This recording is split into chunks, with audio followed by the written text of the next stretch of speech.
4 sahabat, 1 bisnis properti, dan 1 kebohongan besar yang membuat semuanya hancur.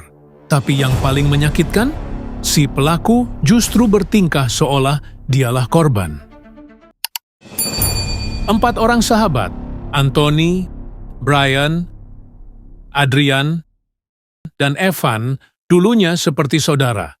Mereka tertawa, berbagi impian, dan merancang masa depan bersama.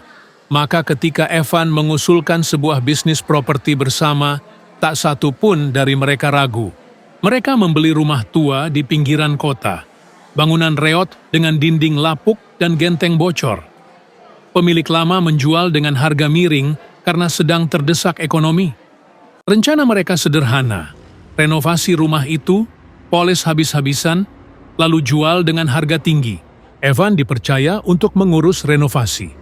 Ia dianggap paling piawai dalam urusan teknis dan lapangan. Adrian mengatur pembukuan, Brian mengurus dokumen dan surat menyurat, sementara Anthony menangani promosi dan jaringan pembeli.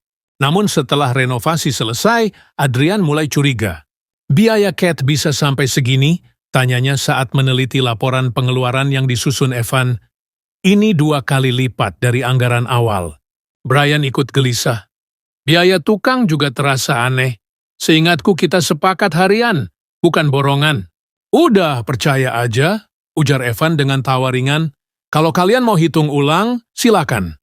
Tapi semua udah kelar. Tak enak hati, mereka pun memilih diam. Mereka berharap hasil penjualan akan menutupi semua ganjalan yang mereka rasakan. Namun bulan berganti bulan. Rumah itu tak kunjung laku. Tawaran datang, tapi entah kenapa selalu tak jadi.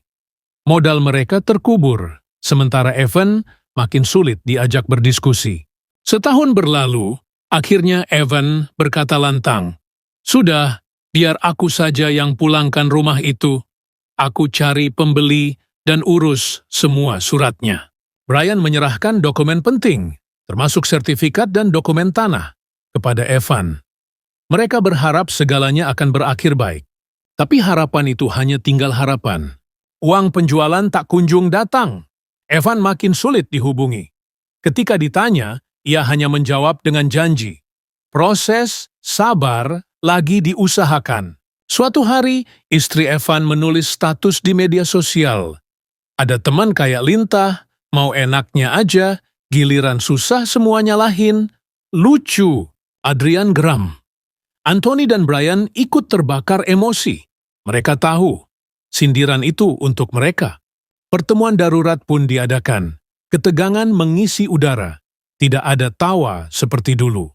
Hanya wajah-wajah keras yang dipenuhi luka. Akhirnya, setelah desakan keras, Evan mengaku, rumah itu sudah lama dijual, tapi uangnya telah ia gunakan untuk kebutuhan pribadi. Maaf, aku benar-benar lagi kesulitan, ujarnya. Seolah-olah ia korban dalam cerita ini. Namun Adrian sudah muak. Ia mengajukan somasi secara resmi. Tak peduli lagi pada rasa malu atau pertemanan.